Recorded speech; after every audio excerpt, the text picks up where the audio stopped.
Bonsoir tout le monde et bienvenue sur ma chaîne. Comme convenu la dernière fois, nous avons décidé de dédier une vidéo sur le mal logement. Qui sont les mal logés?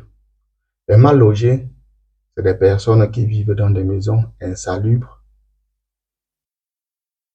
ou souvent trop petites.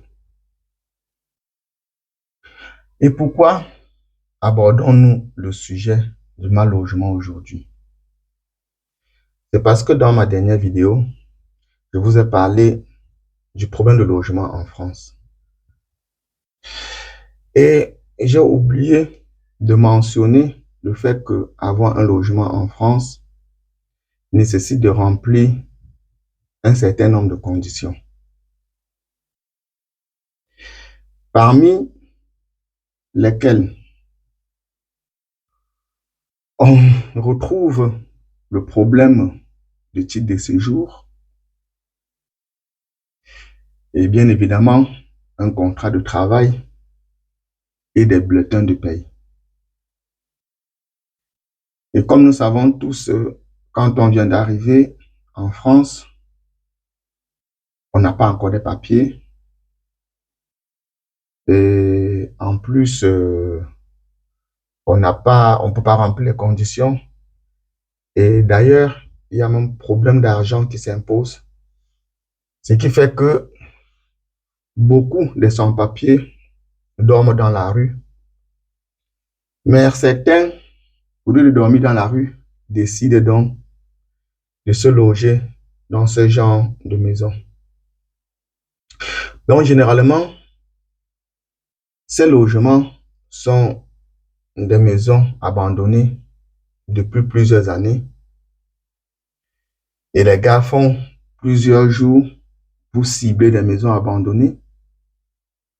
Et après, deux fois, ils font des visites pour voir parmi cette maison laquelle peuvent être adaptées à leurs conditions. Pourquoi cibler des maisons et pourquoi faire des visites? Parce que dans bon nombre de maisons abandonnées, il n'y a pas de toilette, il n'y a pas de douche, il n'y a pas d'électricité. Donc, selon ces critères, on essaye de voir si on peut avoir des maisons qui remplissent certains critères. Il faut qu'on ait quand même une maison où on peut avoir au moins les toilettes, même si on n'a pas de douche, où on peut avoir de l'électricité, peut-être même si on n'a pas de douche. Donc, par rapport aux différents critères, les gens essayent de voir les maisons qui répondent à ces critères et en plus, euh, souvent, qui sont à l'abri euh, de la police.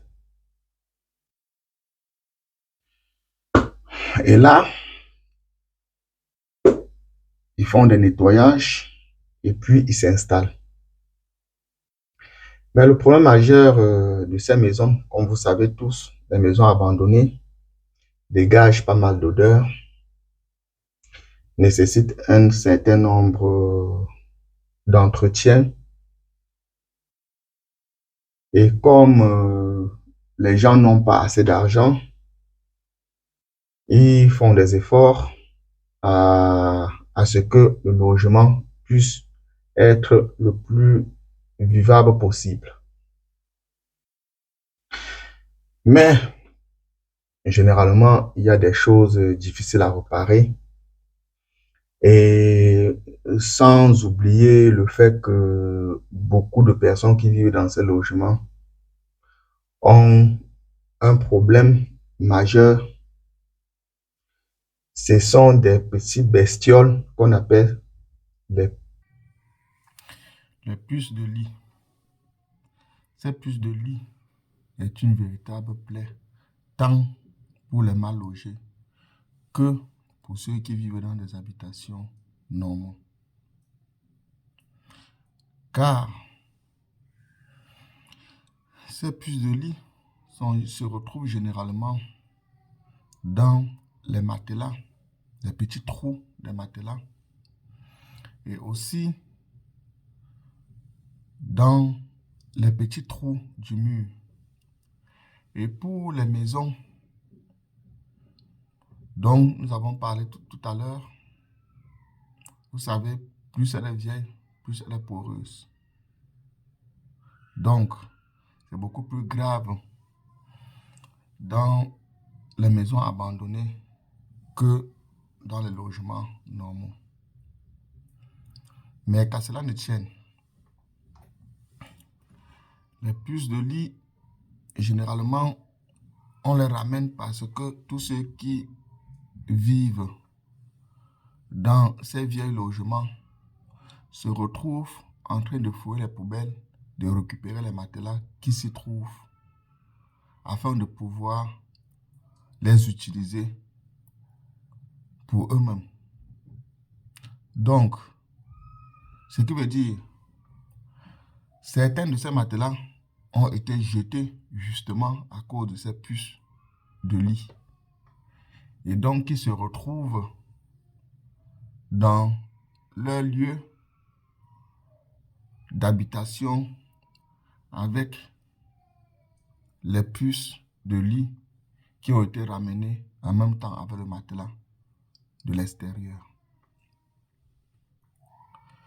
Donc, pourquoi est-ce que nous parlons de ce problème aujourd'hui? Tout simplement parce que beaucoup d'entre vous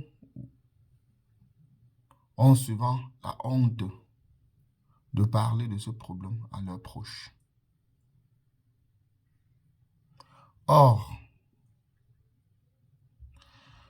je dirais que parler de ce problème à vos proches vous épargne d'autres soucis à venir, comme la pression concernant les différentes aides souvent venant de la part de la famille. Certains auront pitié et diront: ah, lui, il est en Europe, mais il est encore plus dans la merde que nous. Donc, on ne peut pas lui demander de l'aide parce que lui-même, il est déjà bien emmerdé.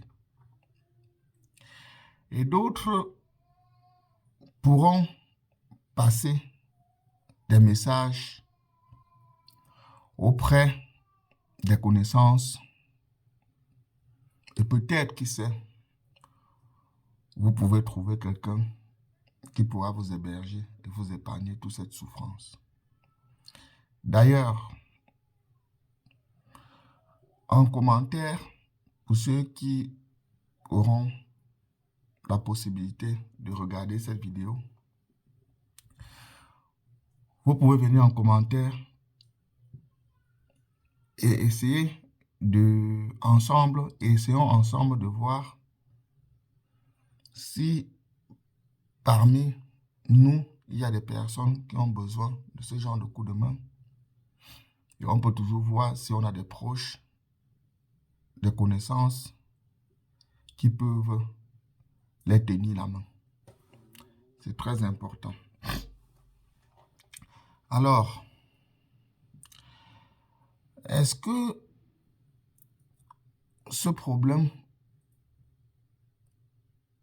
l'État français s'en préoccupe? Je crois que non. Parce que généralement, ce n'est pas à leur avantage de trouver des solutions, car tout est mis en place pour empêcher les gens de venir. Donc, ils ne vont pas changer toute leur politique parce qu'ils ont l'intention de vous mettre à l'aise. Donc, les gars, soyez vigilants. Sachez que on a un long combat à mener quand on arrive en Europe. Et que ce combat n'est pas votre combat à vous toute seule. C'est notre combat à nous tous, les immigrés. Donc, sur ce, je vous demande de passer une très bonne journée. Prenez bien soin de vous. Restez en santé. Et surtout, likez, partagez, activez la cloche de notification pour ne manquer aucune de mes prochaines vidéos. Et pour cela, je vous souhaite une agréable journée. Ciao.